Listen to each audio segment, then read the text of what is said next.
So, great pleasure now handing the floor to our third regional finalist this year, a winner, Avishkar Srivastava, representing FFFAI, India and region Asia Pacific. Avishkar's dissertation was titled Sustainability Through Efficiency, Decarbonising Trade Lanes Through Sustainable Logistics. So if I could hand the floor to you, Avishkar. Thank you, Mike. Sustainability through logistics efficiency. Is it achievable or just wishful thinking? Annyeonghaseyo, namaste, konnichiwa, kia ora, assalamu alaikum, ni hao, and warm greetings to everyone. It's an honor and a privilege to be representing the vibrant countries of the Asia Pacific. I am Avishkar Srivastava, a young logistics professional from India, a country famous for its food, culture, music, and of course, Bollywood. And we are also famous for our philosophies.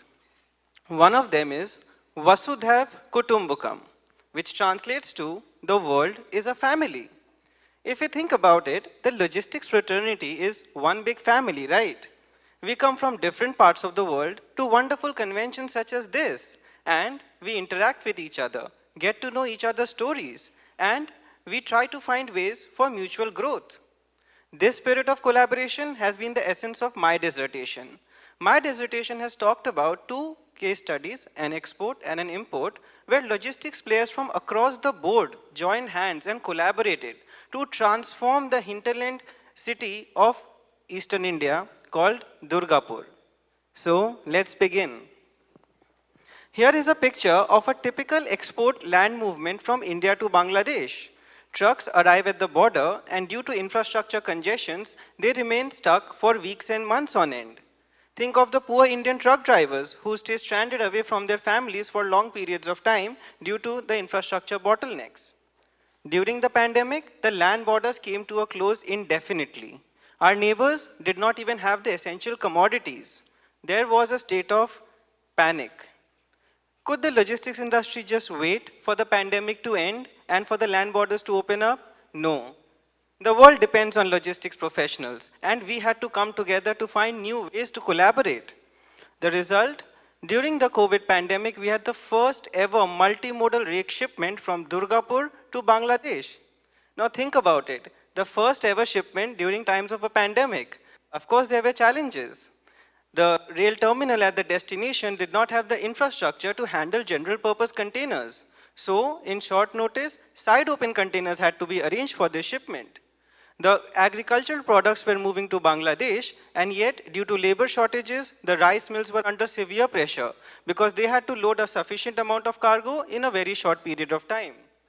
But through the power of oneness and collaborations, this movement was successful, and an inaugural rake shipment happened from Durgapur to Bangladesh, where not only did we meet the supply of the agricultural products, but we did so in a sustainable manner with reduced carbon emissions because we shifted the chunk of the movement through rail.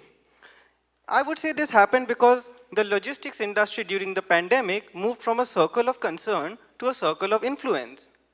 So what is a circle of concern? It's worrying about things which are not in our control. We could not just wait for the land borders to open up or the pandemic to end.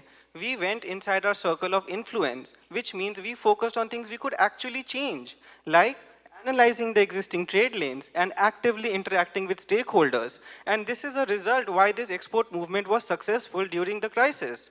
This mindset helped us solve a similar problem on the import side of things. We are all aware of driver shortages during the pandemic. India was no different. And Durgapur is in the hinterland region, over 200 kilometers away from any gateway port. During this time, we had to handle a 1600 container shipment from North Lincolnshire in the UK to the hinterland city of Durgapur. The container shortage was also an issue, and our UK partners had done extensive planning to make sure the containers would be loaded on the vessels. But once the containers arrive at the gateway port, could we just wait for the drivers to come back? No. The world depends on logistics professionals. We had to collaborate. Once the vessels arrived at the gateway ports, they were quickly transferred to a rail terminal in Kolkata, the gateway port where the vessel arrived. From here, the cargo moved to a rail terminal in Durgapur. The last mile delivery took place by road. The cargo was de-stuffed on time, and the importer did not have to pay a single penny of detention to the shipping lines during that period. Now, the importer was worried at the time because they were needing the commodity to arrive at their factories, else the factories would stop operating, and that would have a big effect on the local economy.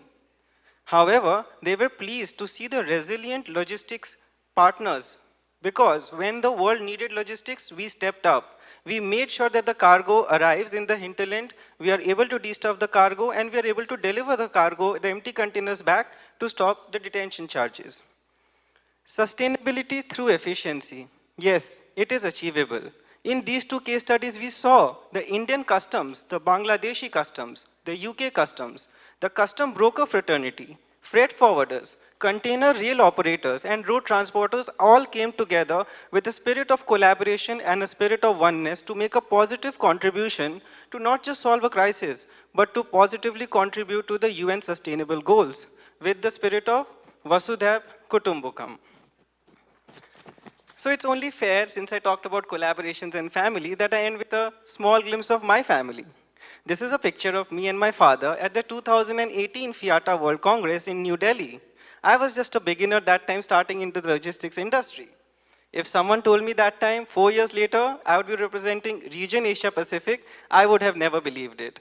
So to all the youngsters out there, believe in this industry. It has a lot of opportunities. And to all the industry experts here, thank you for supporting us. And we need your continued support so that we can truly make this a sustainable industry and a highly aspirational one for all youngsters. Thank you for hearing me out. Thank you very much, Avishkar. Another fascinating dissertation and presentation. Thank you. Back to the topic of sustainability. As I mentioned, it was involved in just about every dissertation this year, and the journey to net zero emissions is one that inevitably affects us all in one way or another, and it's a truly fascinating and vitally important topic. In your dissertation, you focused on driving operational efficiencies versus maybe changing fuel type or energy source. I think this is a really important aspect along that journey towards net zero. But in your experience and opinion, do you see this as the most important first step? Thank you. See, I feel we have to look at sustainability, the road to sustainability as a staircase and not an elevator. Because an elevator just jumps you from first floor to 50th floor, but the world realities are different. In South Asia, I really feel we need to look at it step by step, and operational efficiency is very important because in the future, maybe there will be alternate fuels coming in. There may be trucks running on electricity. But at the end of the day, if the road network is so congested, we will always end up having incremental changes taking place.